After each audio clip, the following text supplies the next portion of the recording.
So I am back with the 4th episode in this series, talking about 10 of the most fun pick up and play games for the Nintendo Switch and Switch 2. But I do have some honorable mentions I want to get to first, because there are some great pick up and play Switch games that have been delisted. So the only way you're going to be able to buy these games now, if you don't have them digitally already, is to get physical copies, which can end up getting rare and expensive now that these games are unavailable digitally. But the first one of these games that I want to mention is NBA 2K Playgrounds 2. Now, a physical copy of this game at Walmart for the longest time, if you could find it there, was only $20, and it was a dirt cheap game digitally all the time. I think I bought it for like $5 or less than that. It is a solid, fun pick up and play arcade kind of NBA Jam style game. The shooting in it is a little iffy to me. I don't know if it's just because I'm bad at the game, but I feel like the shooting feels a little bit too simulation-like opposed to arcade-like, but it is a solid game.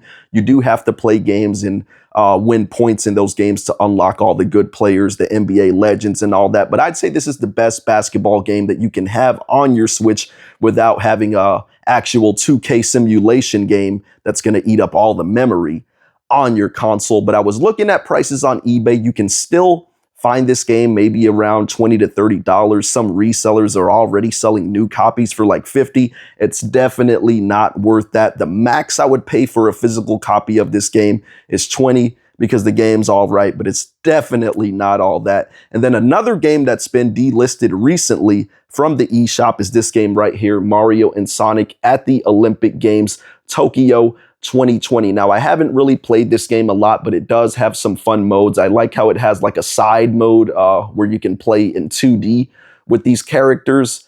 And physical copies of this game you can still get pretty cheap, around $30. And I actually did cover this game a while back when the news broke that the company that had the license to make these games decided not to renew it. So now, since they didn't renew it, it's delisted. And this is a solid pick up and play game that you can play with friends and family as well. And the final honorable mention, which is another game that has been delisted, is Sega Genesis Classics. Now, this collection has at least 50 games in it, all kind of classic games. You got the classic Sonic the Hedgehog games. You got the Streets of Rage games. You've got stuff like Rystar, Comic Zone, Fantasy Star on here, all kind of great games. And it was always a cheap game digitally. Now you can only find it physically, but I believe that you can get it still for around $30. So it's not too expensive and maybe worth picking up if you like those old school Sega Genesis games. But let's get into the actual list of games that I've curated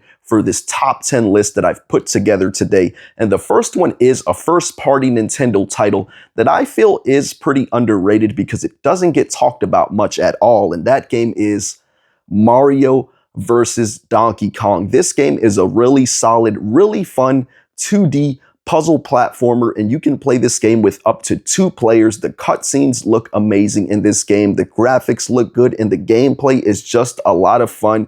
It is a 2D platformer where you are running and jumping, but you're doing some puzzle solving there as well, so it makes it a bit different than your standard, A to B 2D platformer. This is one that I think every Mario fan should have in their collection. Even if you've never played a game like it, I recommend at least trying it out. And then the second game that I want to mention here is River City Girls. Now, I have this double pack which has River City Girls 1 and 2, but honestly, I have tried 2 and was not able to get into it because of all the backtracking. I know it is a game that improved on the combat and everything for the first one, but I really appreciated the simplicity of River City Girls 1. It is just a really fun game that you can beat in not too much time. Kind of has that open world thing going for it. Great combat. I like the progression system, how you can earn money in the game to unlock new moves and all that. The art style is great. The music is great. Definitely a fun pick up and play game. And then the third one that I want to talk about is one of my favorite 3D platformers that I've played in recent years. And platforming games are always great for pick up and play sessions. And that game is New Super Lucky's Tale. Now, I like how this game mixes it up with the gameplay. You do have your 2D auto runner levels. You do have your 3D kind of exploration, collectathon levels, and then you do have some puzzle levels mixed in here as well. Every different world you go to gives you a different hub world, and you kind of get to do the Mario Odyssey thing where you can get in-game currency and unlock different costumes for Lucky to rock on his adventure. And the next great pick up and play game that I want to mention is one that I do only own digitally because it goes on sale for dirt cheap all the time with all the DLC characters and everything. It's a great fighting game. I'm not sure how you say the title. Is it Dragon Ball FighterZ or Dragon Ball FighterZ?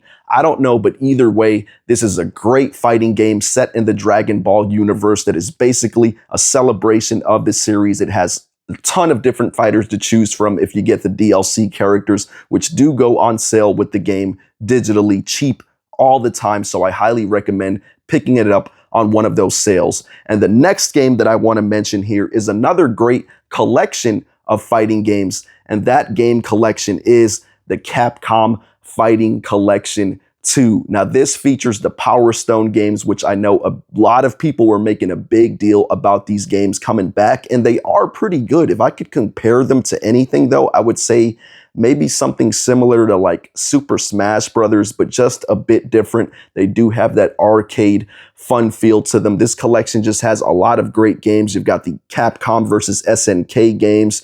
You've got the Power Stone games on here. You've got Plasma Sword, Project Justice. This collection I can definitely recommend is 100% worth owning. And if I'm not mistaken, yeah, if you get the physical copy, it did come with a Capcom versus SNK comic as well, which is a really cool little collector's item to have with your physical game. And another great collection or compilation that I want to recommend is the Teenage Mutant Ninja Turtles Cowabunga collection, because this collection features over 13 games, and a lot of them are great for pick up and play and even co-op sessions, because most of these games are beat 'em ups. I believe there is one fighting game on here as well, and there may be a couple of different versions of it, and there are some single player games that were on the Game Boy that you can play in this collection too. So you do get a lot of value out of this collection, and there is a lot of fun to be had with this collection as well. Now, the next great pick up and play game that I want to recommend is another that I only own digitally because the physical copy of it is super expensive, super rare. It got a release from, but that game is a Short Hike. And this game is just kind of like a little sandbox open world platformer that is a lot of fun. You're basically trying to climb to the top of a mountain, and you have to find feathers to upgrade your stamina so you can kind of climb up a little higher. And you are playing as a bird in this game. So like when you jump down from like a mountain or a hilltop, you do get to glide down. You can glide really fast and it feels really satisfying. There's other little things you can do in this game, like play some little stickball mini game. You can ride a boat around in the water. This game is just a lot of fun, and it only takes like 2 or 3 hours to beat as well. But the next game I want to mention is one that I really haven't played a lot, but it is a really charming, cute, fun pick up and play game. And that game is Captain Toad Treasure Tracker, and you can play co-op in this game as well. And if I'm not mistaken, I believe this game also did receive a free Switch 2 update. But this game is basically a little 3D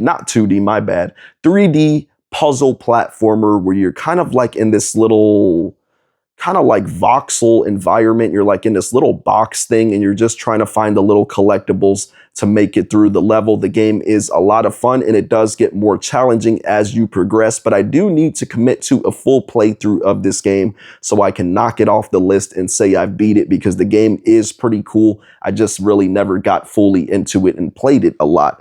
And now another game that's great for pick up and play is a classic shoot 'em up or shmup, and that game is Cotton Reboot. Now, I did recommend Cotton Fantasy already in this series, but Cotton Reboot is a remake of the original, and it is a really fun and can be pretty challenging as well shoot 'em up that does have some really solid visuals to look at. The game is really nice looking, and one thing that people always say about remakes is that they should come with the original game. And this game actually does. You can play the true original version of Cotton Reboot in this game here. So that's really cool that they added that. And last but not least on this list of the top 10 most fun pick up and play games for the Nintendo Switch and Switch 2 is arms. And this game actually did receive a free Switch 2 update that I did need to check out. But this game is just a really unique, fun fighting game. It is a Nintendo Switch exclusive. I like a lot of the side modes that it has, like the little basketball mode, how you can just pick up your opponent and dunk them in the hoop. That mode is pretty cool. The online in this game is really functional, really fun. It is a great game to play by yourself, single player. You can knock out all the single player content pretty quickly in a short amount of time, and there is a lot of fun to be had with the multiplayer as well. This is a really good Switch exclusive that I feel is kind of underrated, actually. But that is it for this video. I really do appreciate you watching so much, but it does get hard on these YouTube streets. So if you would please help me out by hitting the like button, hit the hype button. If you enjoyed the content and you're not already, please consider subscribing, and I'll definitely look forward to catching you all on the next video.